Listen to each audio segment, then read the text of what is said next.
So who takes care of you when you can't take care of yourself? It's a very challenging question. When I read trust all the time, the big questions pop up and say, hey, here's what happens when I die.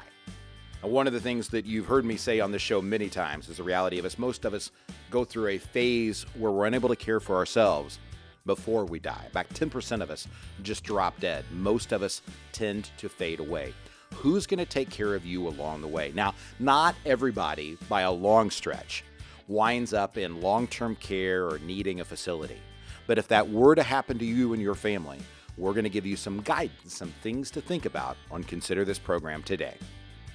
Well, good morning and welcome to Consider This program. I'm your host, Joe Clark. And I'm Dean Huddleston. Man, we're happy to have you along, folks. I know there's tons of things you could be doing with your time today, and yet you've chosen to spend some time listening to this. I promise that we are going to do our best to provide you absolute value. Right now, the theme of the entire show is leaving a legacy. And what we're talking about in this particular instance is who's going to take care of you when you can't take care of yourself. Now, Dean, so many times people tend to take this all down to money. But is money really the only issue? No, it's all about care and legacy and what you want to have for your elder and years in your life as you grow older. We all have issues. We're all going to have either mental incapabilities, maybe some physical things, but it's really about what kind of need and care do you desire, and probably trying not to be a burden to somebody. Yeah, money is simply not health discriminate. No. Right? Oh, no. I don't care if you have lots of it or you have little of it. I've seen people that are in all sorts of challenges.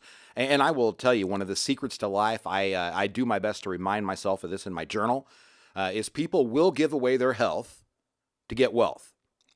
Some would argue me working the hours that I worked and eating at McDonald's drive-through, sometimes twice a day, sometimes only once a day for years and years. This is long before you met me. Oh, I was going to say, Joe doesn't touch fast food, but I've never seen that happen. But boy, I did, and to a large degree, some would argue that I traded health to build this company, right? But the secret to life is people will give away their wealth to get their health back.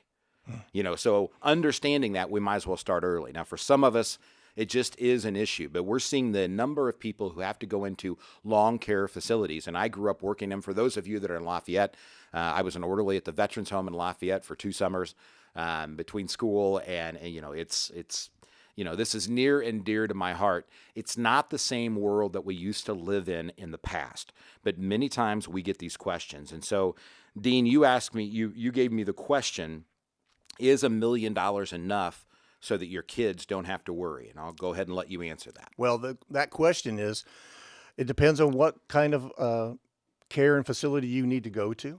Obviously, today's cost of health care in a nursing home stretches somewhere between $80,000 and $100,000 a year in Indiana. $1 million doesn't go very far when you consider if somebody's going to outlive that for maybe 10 years or 15 years. Those funds can be gone fairly quickly. Now, keep in mind, you typically would have Social Security go along with this, maybe some other what we would call mailbox checks. So I don't think you can put a dollar figure that's on it. But the way that I've always taught people about long-term care issues is the first one is there is kind of like an upside-down horseshoe, if you will, right? And when you have more than $1.3 million or $1.4 million in assets, in my opinion, under the code today, you probably don't need long-term care unless it's just to help you sleep at night. Financially, between Social Security and what you have, we have the capacity to be able to manage that money to provide an income stream to be able to take care of you. If you have $200,000 or $300,000 and you're trying to buy a long-term care premium, remember you're going to pay the same premium as somebody who has $5 million. Right? Even though what you're trying to protect is far different. So there are people, I believe, who buy long-term care out of fear. Perhaps you've seen a family member in a long-term care facility or a neighbor, and you've seen and heard horror stories that have gone just totally off the rail tracks, right? And I think there's people who buy it who probably shouldn't because they don't have enough assets. And I think there's people who buy some of those products and we don't sell them, by the way. We just help people understand what it is they need. But when you have a certain amount of assets, on the other hand, we're able to look at it and go, you probably don't need this, but if you wanted to sleep at night, you have enough money that you can afford to go there. It's that middle chapter where I think where people get into trouble, right? I would agree. So talk to me about where the government fits into this. How does that work? When you come into the stage where your funds are exhausted, Medicaid is going to come into play. Very strict rules, very strict guidelines on how many funds you can keep in a bank account, where your assets go. You mentioned Social Security, maybe a pension or something like that. Those are going to go first to your healthcare cost in that nursing home, and any assets that you have are going to get spinned down during that time frame. So keep in mind there are two situations here. There are twosies and onesies, right? The government is much easier on a married family where one goes to a facility and one's able to stay at home. Correct. Than they are to when you're down to one person, your spouse has passed away, and now it's just you. It's an entirely different story in terms of where we are. The other part I will give you is this is where, and you may see the terminology, elder care attorney. We have one that we work with here in Anderson that. It's important to have somebody who focuses in that area. And I'll give you for instance, Dean. I found out going through elder care, you learn, right? After 32 years, I have learned, as one of my teachers used to say, just to make sure that we were on guard, right? Well, you were up in Benton County, so that's understandable. Hey, all right, Junior.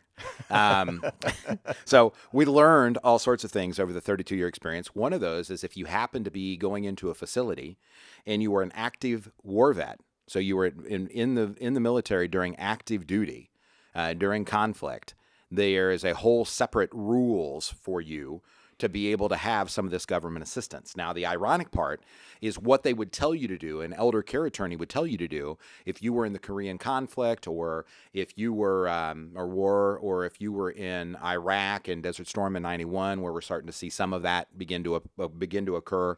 The rules are different, and what we would tell you to do in one instance is different than another. Very, very, very, very, very frustrating, but it is important to be able to understand. Now, there are people who have situations who are not worried about spending their money. Maybe they're in their 70s or 80s and they think they've got enough fixed income and they are happy with the comfort couch. Right. And they want to start transitioning assets to their heirs. Why would they do that? Oh, because of the spin down rules. There's, excuse me, the government has what's called a 5-year look back, and any assets that you have and that you've given to your heirs, whether 15,000 above the exemption amount each year, houses, cash, whatever, there's a 5-year look back. And if you end up in a nursing facility and you say, I have no more assets, I'm going to apply for Medicaid, they're going to go back and search your bank records for 5 years. They're going to look at the assets that you had and what happened to them. And if possible, they're going to claw those dollars back. If possible is the key word. So I'm going to tell you the letter of the law on this. I'm not going to tell you that this always happens. Okay? So the letter of the law, and Dean used that number $15,000. That's defined as what's called the annual exclusion. So I can give Dean $15,000. I can give my kids $15,000. In other words, it doesn't have to be bloodline.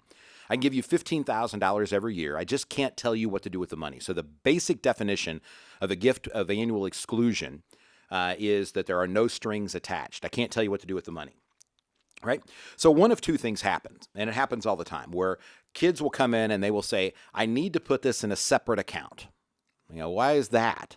Well, because this is really mom's money, or this is really dad's money, and they want us to take it as a gift, but if they need it, we want to be able to give it back, and we don't want to count it as part of our retirement. Okay?